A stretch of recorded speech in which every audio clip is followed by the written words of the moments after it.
अच्युतानंद दास जी नाम के महापुरुष हुए, महान योगी थे। ये सबके सब योगी थे। उन अच्युतानंद दास जी ने कुछ ताड़ पत्र पर भविष्य लिखा है, जिसको लोग भविष्य मालिका कहते हैं। इस समय लोग उसका बड़ा प्रचार प्रसार कर रहे हैं। तो हम कोई अश्रद्धा तो नहीं करते हैं, लेकिन हमने उड़ीसा के प्रामाणिक संतों से पूछा उस संबंध में। जैसे पूज्य श्री परमहंस जी महाराज हैं, जो अभी यहाँ आए थे एक दो दिन पहले, परम पूज्य स्वामी श्री प्रज्ञानानंद जी परमहंस जी महाराज, हरिहरानंद गुरुकुलम के महाराज जी, बहुत अच्छे महापुरुष हैं। पूरे उत्कल प्रदेश में गौ सेवा की क्रांति जगाई है उन्होंने। उनसे हमने पूछा तो उन्होंने कहा कि नहीं, ये बात बिल्कुल सत्य है, और मूल ग्रंथ ताड़पत्र पर आज भी वहाँ विराजमान है जगन्नाथपुरी में, और उनकी जितनी भविष्यवाणियाँ हैं वे सब की सब सत्य हुई है। उन्होंने भविष्यवाणी की थी कि भारतवर्ष मुगलों के बाद अंग्रेजों का गुलाम होगा, जबकि जगन्नाथ दास उनको अच्युतानंद दास जी को तो समाधि लिए 500 वर्ष से ऊपर हो गया। उस समय तो कोई अंग्रेज कोई बात थी नहीं, पर उन्होंने कहा था कि अंग्रेजों का शासन होगा, वो बात सत्य हुई। उन्होंने लिखा कि अमुक अमुक विक्रम संवत अमुक में देश स्वतंत्र होगा, लेकिन स्वतंत्रता के पहले ही उसके टुकड़े हो जाएंगे, तो पाकिस्तान बन गया, और वो म्लेच्छ देश होगा, ये भी उन्होंने लिखा है, वो भी सत्य हो गया। फिर उन्होंने लिखा कि जगन्नाथ मंदिर का पत्थर गिरेगा तो समझ लेना कि अब वहाँ महाविनाश आने वाला है। तो ऊपर से जगन्नाथ मंदिर का पत्थर भी गिरा, जो आज भी वहाँ पड़ा हुआ है, कम से कम 10-15 टन वजन का पत्थर नीचे गिरा है। ध्वजा में आग लग जाएगी, 2-3 बार आग लग चुकी है ध्वजा में। इतना जोर का तूफान आएगा कि नील चक्र टेढ़ा हो जाएगा, नील चक्र भी कुछ टेढ़ा हो गया, चूना झरने लग जाएगा, ये भी वो भी सब बात उन्होंने लिखी है। और जगन्नाथ जी के वस्त्र में आग लग जाएगी, वो भी लिखा है कि ये सब चिन्ह जब आ जाएं तब समझ लेना, और जगन्नाथ मंदिर का कल्प वृक्ष भग्न हो जाए तूफान में तब समझ लेना कि अब महाविनाश आने वाला है, और ये तृतीय विश्व युद्ध का संकेत होगा, ऐसा अच्युतानंद दास जी ने लिखा है। और कहा तीसरे विश्व युद्ध के बाद चौथा विश्व युद्ध का कोई उन्होंने संकेत नहीं किया, पर तृतीय विश्व युद्ध का संकेत किया है। और संसार में ऐसी परिस्थितियां बन रही हैं कि उससे लगता है कि ये युद्ध कभी न कभी हो जाएगा, क्योंकि जब से शुरू हुआ है वो बंद नहीं हुआ, कहीं न कहीं चल रहा है। और जैसे ही 10-20 देश इकट्ठे एक दूसरे के आमने सामने हुए, विश्व युद्ध हो जाएगा। तो उस विश्व युद्ध में बहुत भारी नरसंहार होगा, इतने लोग मारे जाएंगे। अच्युतानंद दास जी लिखते हैं कि विश्व की जनसंख्या मात्र 64 करोड़ रह जाएगी। कितनी? इस समय कितने हैं? 8 अरब से ऊपर।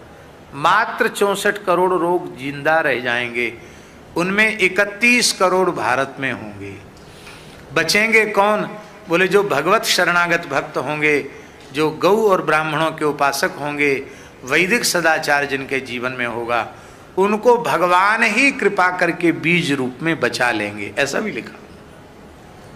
इसलिए कहा भगवान नाम का जप करो, त्रिकाल संध्या करो, यूं करो त्यों करो, और भगवत शरणागत हो जाओ, सावधान हो जाओ, तो भगवान तुम्हारा नाम लिस्ट में लिख लेंगे और तुमको बचा लेंगे, नहीं तो फिर तुम्हारी तुम जानो, विनाश तो होने वाला है।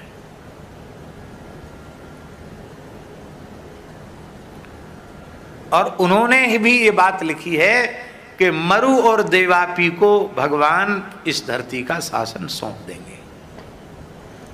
अब इसमें थोड़ा सा अंतर यह आ रहा है कि कलयुग के आखिरी चरण में भगवान का अवतार होना है, और मरु देवापी तभी आने हैं, ऐसा ही हमारे पुराणों में लिखा है। तो ये कैसे होगा, इस संबंध में भी उन्होंने प्रश्न भी किया है अपने मूल ग्रंथ में, और उसका समाधान भी किया है कि जितना अधिक पाप बढ़ेगा तेजी से, उतनी अधिक कलयुग की आयु नष्ट होगी। और सोमवती अमावस्या, सूर्य ग्रहण, चंद्र ग्रहण आदि से कलयुग की आयु कम होगी। कम होते होते इतनी कम हो जाएगी कि इस तृतीय विश्व के युद्ध के बाद भगवान कल्कि का प्रभाव दिखाई पड़ेगा, और 1000 वर्ष के लिए कम से कम फिर से समय बदल जाएगा ऐसा। और श्री सूरदास जी ने भी एक पद में इस प्रकार की बात लिखी है, वो पूरा पद हमें याद नहीं है, कहीं लिखा तो था लेकिन भूल गए, शायद सीता शरण जी के पास होगा तो पता नहीं। रे मन धीरज क्यों न धरे, ये सूरदास जी का पद है। यदि आजकल लोग मोबाइल चलाना जानते हैं, उसके विशेषज्ञ हैं, यदि कोई इस प्रकार का विशेषज्ञ हो और उसमें खोजना जानता हो, रे मन धीरज क्यों न धरे, सूरदास जी का पद, शायद हो सकता निकल आवे, हम जानते नहीं उस विषय में, लेकिन आजकल लोग खोज लेते हैं, शायद निकल आवे। तो वो उसमें ऐसा है, रे मन धीरज क्यों न धरे, संबत 2000 के ऊपर ऐसा काल परे, पूर्व पश्चिम उत्तर दक्षिण 34 प्रजा मरे, सूरदास जी लिख रहे हैं। और इसमें लिख रहे हैं, सहस बरस लग सतयुग व्यापे, ये पूरी महामारी के बाद, मरने के बाद फिर सहस बरस लगी सतयुग व्यापे, 1000 साल के लिए धरती पर सतयुग जैसा समय आ जाएगा। सहस बरस लगी सतयुग व्यापे, धर्म की बेल फरे,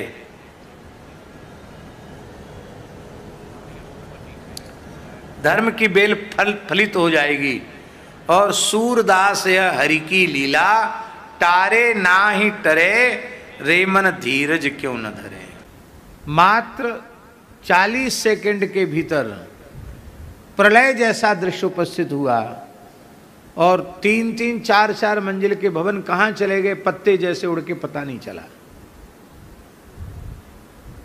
अभी कितने लोग मारे गए हैं भगवान जाने, सरकारी सूचना तो कम की है, लेकिन इतने होटल और इतने पूरा बाजार का बाजार बह गया, लोग अपने को चिल्ला तक नहीं पाए, एक दूसरे को पुकार तक नहीं पाए, और सब देखते देखते समाप्त हो गया। ये सब क्या है? तपस्या के क्षेत्र में, धार्मिक क्षेत्रों में होटल खुल गए, उन होटलों में आप जिसका भी मांस खाना चाहो सब मांस उपलब्ध है, मद्य उपलब्ध है, सुरा सुंदरी सब वहाँ उपलब्ध होने लग गई। तो क्या तीर्थ के देवता प्रकुप्त होकर कुछ बदला नहीं लेंगे? क्या प्रकृति का तुम जिस प्रकार से दोहन नहीं, शोषण कर रहे हो, विनाश कर रहे हो, क्या प्रकृति तुम्हारा विनाश नहीं करेगी? और ये सारी जो विप्लवकारी घटनाएं घट रही हैं, इसके मूल में है गोहत्या। गोवध का भी ये भयंकर दुष्परिणाम है, और लोग मान नहीं रहे हैं, स्वीकार नहीं कर रहे हैं। भूकंप आ रहे हैं, कहीं जल प्रलय, कहीं अग्नि प्रलय, तरह तरह के प्रलय आरंभ हो चुके हैं, लेकिन लोग फिर नहीं चेत रहे हैं। वो लगता चेतेंगे भी नहीं, तब तक नहीं चेतेंगे जब तक बहुत बड़ी संख्या में ये गोविरोधी समाप्त नहीं हो जाएंगे, तब तक लगता इनको होश नहीं आएगा। ये तो भारतवर्ष की धरती का प्रभाव सो गया है इस समय। इस समय भारत भूमि का महात्म्य अपनी जागृत अवस्था में नहीं है। इसमें भारत भूमि का जो दिव्य महात्म्य है वो प्रसुप्तावस्था में है। क्यों चला गया प्रसुप्तावस्था में? उसका मूल कारण है धर्म प्राण भारतवर्ष की धरती पर गोवध जैसा भयंकर पाप हो रहा है। इसलिए भूमि का महात्म्य सो गया है। हम भगवान का स्वरूप है ये श्रीमद् भागवत, इनकी साक्षी में, और भगवान का स्वरूप है ये गौ माता, और आप सब संत भी भगवान के ही स्वरूप हैं। इन सबकी साक्षी में हम ये बात आपको बोल रहे हैं कि यदि भारतवर्ष में गोवध पूरी तरह प्रतिबंधित हो जाए,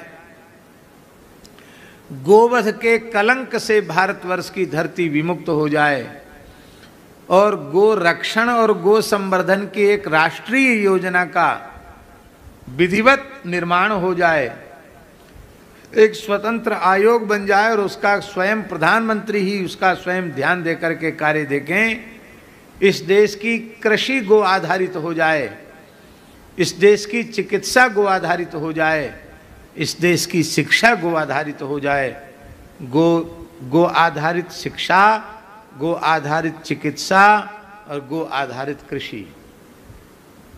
शिक्षा का अर्थ है कि गाय के संबंध का ज्ञान प्राइमरी से लेकर स्नातक तक छात्र की अवस्था, उसकी योग्यता के अनुसार गो विषयक विज्ञान पढ़ाया जाना चाहिए।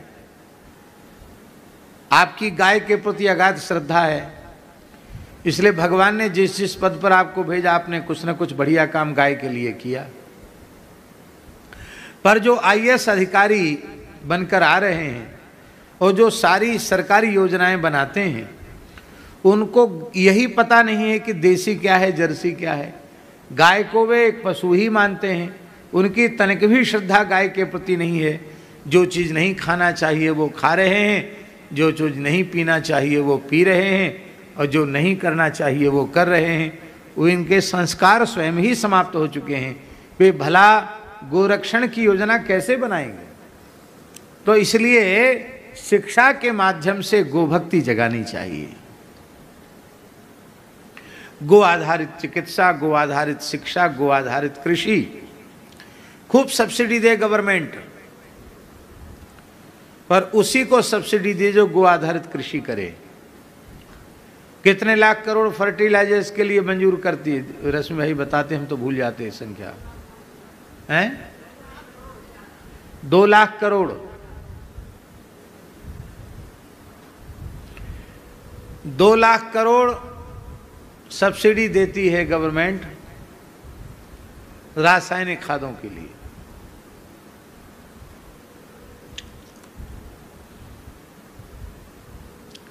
दो लाख करोड़।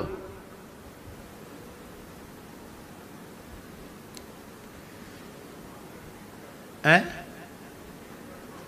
हाँ, रश्मि भाई कहते हैं कि केवल सरकार 20,000 करोड़ रुपए से एक योजना बनावे जिससे गोबर गोमूत्र से बहुत सुंदर खाद बना करके और गो कृषि को बढ़ावा दिया जाए। इतने मात्र से देश में गोरक्षा हो जाएगी। पर ये वोट की संस्कृति इतनी खराब है कि हमारी कहीं कुर्सी न छिन जाए, इसके लिए नेता हिम्मत ही नहीं जुटा पाते कि हम इस संबंध में कुछ करें। लेकिन जरूर शिक्षा के माध्यम से, चिकित्सा के माध्यम से और कृषि के माध्यम से गोरक्षण, गो संवर्धन के क्षेत्र में क्रांति आनी चाहिए।